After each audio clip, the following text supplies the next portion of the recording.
We're kicking off with Raw, where Rhea Ripley made her much-anticipated return to TV and confronted Dominik Mysterio just as it seemed he was going to give in to Liv Morgan's advances. As for Morgan, she'd scarpered from the arena and escaped without getting confronted by Ripley, but what's next for the Australian now that she's back? According to PW Insider, while all other members of her faction Judgment Day are currently listed as heels, Rhea Ripley is now listed as a babyface, which fits her rivalry with Liv Morgan.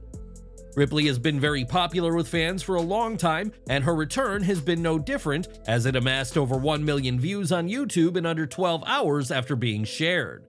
While Morgan didn't get her comeuppance this week, Ripley made clear on Twitter that she's coming for Liv, as she changed her profile pic to Morgan's shocked expression.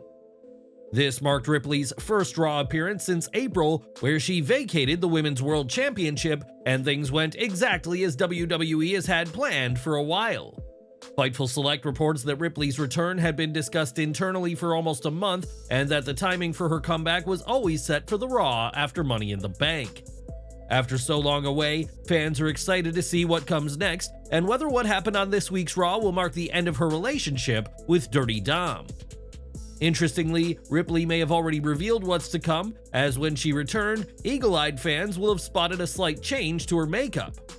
Rather than having R&D on her cheek symbolizing her and Dominik's on-screen relationship, Ripley had the letters R and R instead. It's unlikely that Rhea is about to enter a relationship with Rey Mysterio, Randy Orton, or Roxanne Perez, and this makeup is more likely a sign Ripley's focusing on herself instead. If her and Dominik are indeed over, it'll no doubt raise questions as to where the rest of the Judgment Day will fall in the split, including the group's associate, Carlito.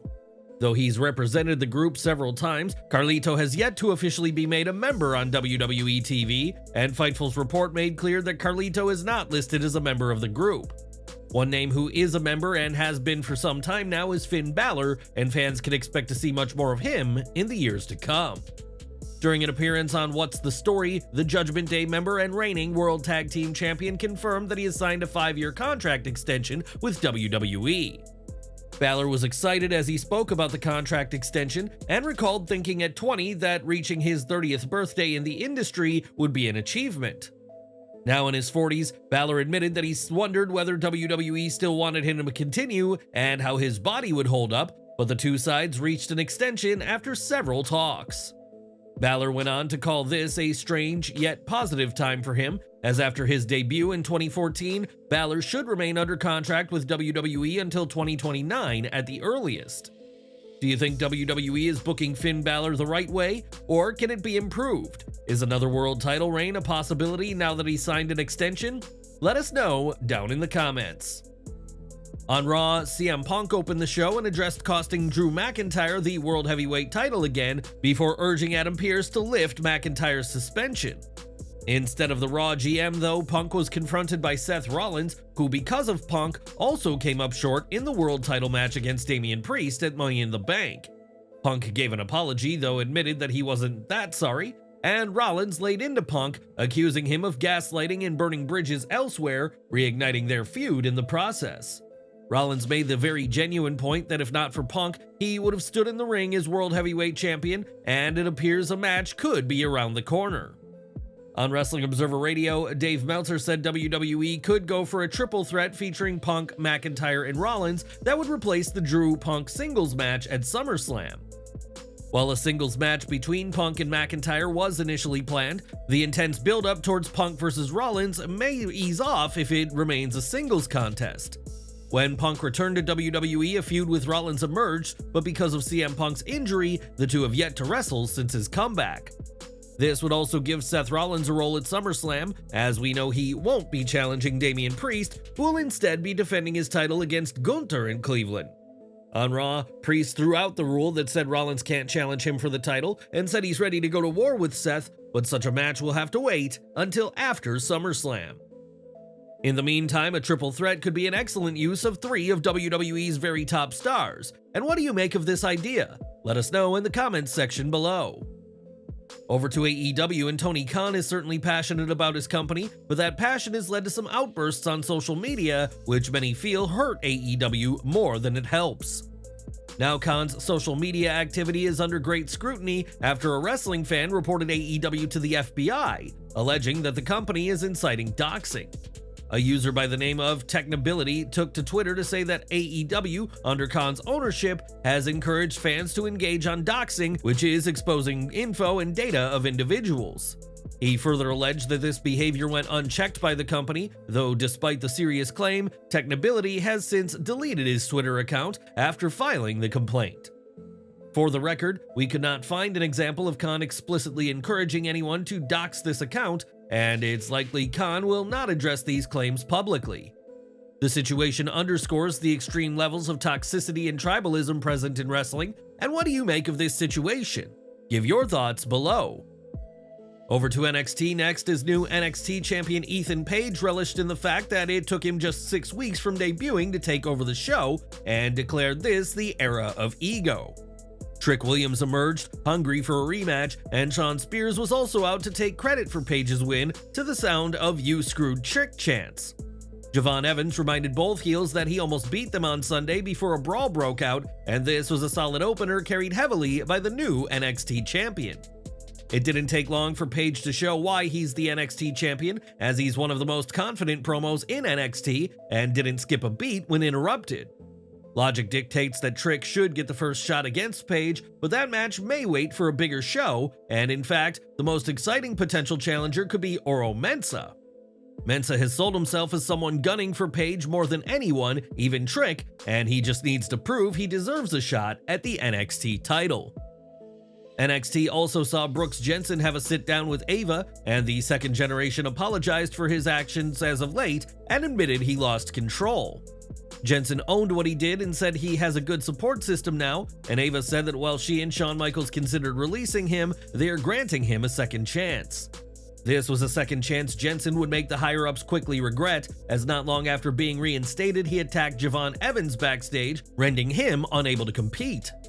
That proved to be an issue for Trick Williams, as he and Evans were set to compete in the main event against Ethan Page and Shawn Spears, and the former champ needed a new partner. That replacement partner was later revealed to be TNA Wrestling's Joe Hendry, who marked his first appearance on the NXT brand since the June 18th episode of the show. Williams and Hendry proved quite the pair, though Page and Spears finally got control until Oro Mensah struck, attacking the NXT champion and turning the tide. Trick hit the chairman with a trick knee, followed by a high chokeslam on Spears from Hendry to seal the victory, and fans shouldn't overlook that Hendry got the win in the main event. It was great to see the TNA star again, as he was presented far better than his first appearance, though that was inevitable given his impressive ability to consistently go viral. What was especially nice to see though was his in-ring work, and while he may not rival the best of the best in WWE, he knew how to play the crowd and make the most of his offense. Once again, the Scottish social media superstar of TNA continues to show why crowds have rallied behind him, and don't be surprised if Hendry ends up in the NXT title hunt. Wes Lee was in a somber mood coming out of NXT Heatwave, where he failed to dethrone Oba Femi and regain the NXT North American Championship. Speaking in the past tense, Lee said he had a hell of a run in NXT to chants of "please don't go," and Lee then admitted that it's time for him to step away. Before he could do that though, the Rascalz, the TNA tag team of Zachary Wentz and Trey Miguel, came out, stunning fans who erupted in loud TNA chants. The Rascalz were once a trio that included Wes Lee before he joined NXT, and fans may recognize Zachary Wentz for his time as Nash Carter in the Gold brand. The three men spoke about how much they've missed each other, and Wentz and Miguel dubbed Lee the greatest North American champion in WWE history. Amid this reunion, it was decided that it's time for the Rascalz to wreck shop around here, and the trio hugged in the ring and performed their signature hand gesture. This reunion has had the wrestling world buzzing, and in a tweet, AEW World Champion Swerve Strickland made it clear that he's pleased to see the three men reunite on NXT. Fans won't have to wait long to see the group in action, as the team's first match as a trio since September 2020 will see them face Gallus on next week's edition of NXT. This was another huge example of the TNA NXT crossover, and it'll be interesting to see where Wes Lee goes from here now that he's a Rascal once more. But what did you think of this reunion? Are you excited to see the Rascalz in NXT? Let us know down below. At Money in the Bank, John Cena made a surprise appearance at the event for a second year in a row, but this time had some shocking news to break to the fans in Toronto. Cena shared that WrestleMania 41 will be his last time competing at the show of shows, as he plans to retire in 2025, and John wore a "Last Time" t-shirt for his announcement. This merchandise has already been made available for fans, and on Fightful's Backstage Report podcast, it said the talent didn't realize Cena was planning to retire until they saw the merch. While members of the roster were in the dark, several people within the company were aware of the upcoming news, as they needed to produce the merchandise, but it was kept confidential. Sean Ross Sapp mentioned that he asked WWE about it that day, but they didn't disclose Cena's plans for the show. Cena wasn't hiding, and the company didn't try to keep it a secret.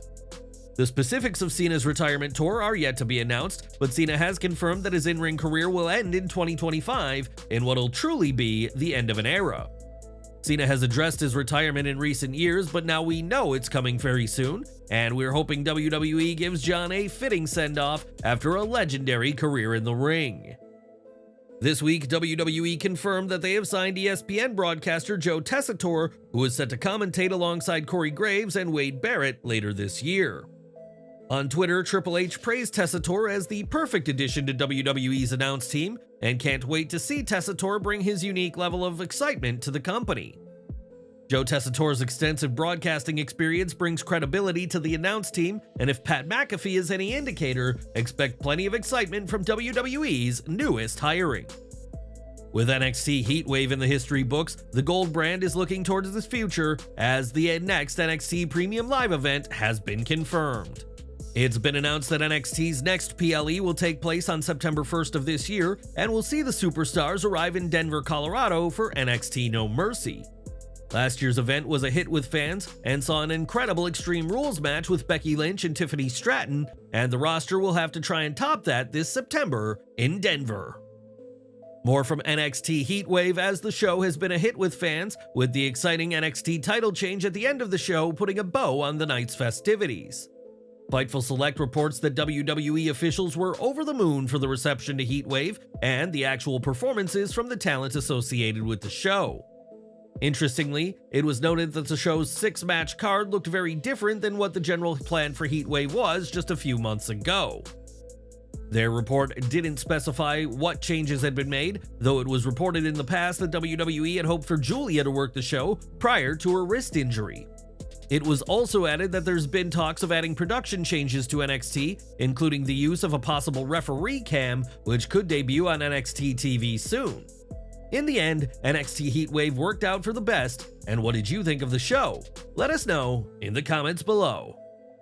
TNA Wrestling and WWE have a history of collaboration, and it was back in May that Jordynne Grace reignited this working relationship when she began appearing in NXT.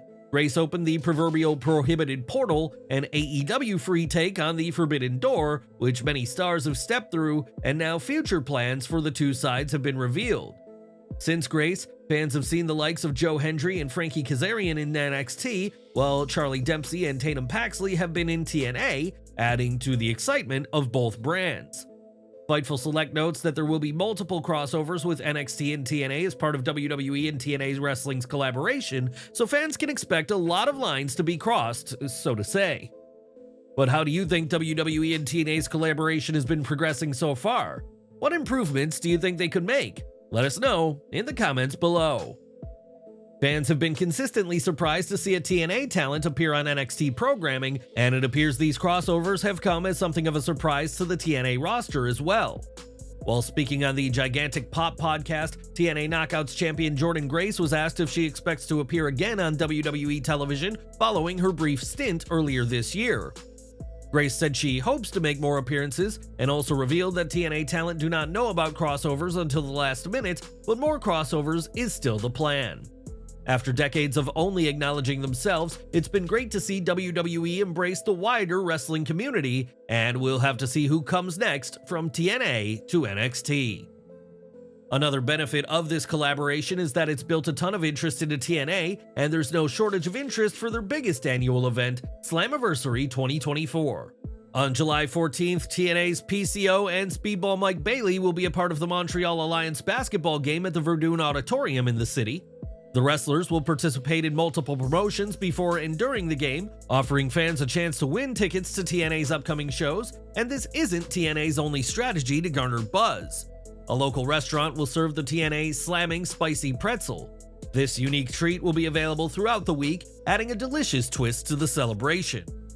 On July 18th, a Slammiversary press conference will take place that'll include Mike Bailey, PCO, Joe Hendry, AJ Francis, and Jordan Grace before Slammiversary itself on July 20th. That show will also take place from the Verdun Auditorium, and there'll be plenty for wrestling fans in the days leading up to TNA's massive Slammiversary in Montreal. This year, fans have been excited to see Giulia join WWE, but during the first event for Marigold Wrestling, she suffered a wrist injury that put all plans for her on hold. Since then, Giulia has been healing up and is now recovered, and fans won't have to wait much longer to see the popular wrestler in action. Speaking to Tokyo Sports, Marigold founder Rossi Ogawa shared that Giulia has been cleared to wrestle by doctors and will be in action at the Summer Destiny show on July 13th.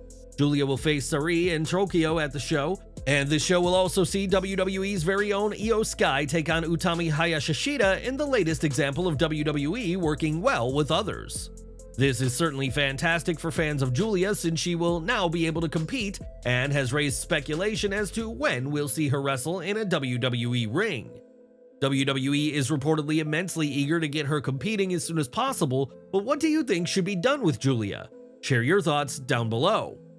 Speaking of companies working together, Shayna Baszler will make her return to Josh Barnett's Bloodsport later this month, and her opponent has now been revealed. Baszler will take on Tokyo Joshi Pro's Miya Yamashita on July 28th in Brooklyn, and after defeating TNA's Masha Slamovich earlier this year, the Queen of Spades hopes to continue her winning ways. Karmen Petrovic defeated Arianna Grace in a match which, surprise surprise, was too short, as Grace has far too much skill as a character than to lose in 2 minutes in the ring. In Heritage Cup action, Tony D'Angelo defeated Lexis King 2-1 to retain, and despite his pedigree, it was hard to ignore that the exhausted King did not adapt well to Heritage Cup rules. Before the match got underway, a brawl broke out during Gallus' entrance as they made their way to the ring to take on Tyson DuPont and Tyreek Igwe. In the end, Joe Coffey helped Wolfgang and Mark Coffey set up their double-team finisher to seal the win, and this match felt like another swing and a miss for these teams. For a feud with multiple weeks of build, it would have been nice to see more of both teams in the match instead of a wild brawl that ended in about 4 minutes, and that includes entrances. DuPont and Igwe have not shown yet what they can fully do as they are hard-hitting but raw, but on this night, that played out in a decent battle that simply needed more time. Gallus needed this victory after a string of struggle, and hopefully NXT has some plan to use the group beyond just reheating Joe, Mark, and Wolfgang just to lose again when it matters. In a Chase U segment, Ridge Holland told Thea Hale that he got her a match with Izzy Dame that could lead to an NXT Women's title match if she won. Holland also told Duke Hudson that he would face Obafemi for the North American title next week, as the ex-rugby star paid his dividends this week. In the women's action, Thea Hale found an opening against Izzy Dame and took advantage. She made Dame tap out to the Kimura lock. Femi interrupted her celebration to taunt Duke Hudson, and in response, Hudson cut a passionate promo, vowing to upset the North American champion. As for Dame versus Hale, this was a fine match, but again, too short for the purpose of pairing two rising stars in the NXT women's division. This result was something of a surprise given that Hale recently lost to Jasmine Nix, while Dame's momentum has been palpable in recent weeks. It seems NXT is fast-tracking the Chase U Spitfire to an NXT Women's Championship match, which makes sense as NXT is low on babyface wrestlers that can challenge Roxanne Perez. The only shame here is that the booking has not built up Hale as a true threat to Perez, and it's hard to believe she'll do what Lola Vice couldn't at Heatwave. Luke Gallows and Carl Anderson tried their best to slow down Lucian Price and Bronco Nima of OTM, but Nima and Price planted Anderson with a double-team finisher for the win. This was a good win for OTM as the rookies made the most of the opportunities and picked up a victory that felt like it mattered, even if it was still shorter than the build-up deserved. The styles of the two teams meshed well, and the right team won, and OTM also delivered on the mic as they talked up a big game ahead of the group's entrance. Michin continued her fight with Jada Parker at ringside, despite officials intervening, and it's always good to see a women's feud that has legs outside of the title picture. Hopefully OTM is ready for how much NXT is putting behind the group, as the stage has certainly been set for Nema, Price, and Jada Parker to go after gold. Sol Ruka had her match with Fallon Henley won until JC Jane and Jasmine Nix caused the DQ, and now that they're officially a trio, Nix, Jane, and Henley will be a group to watch.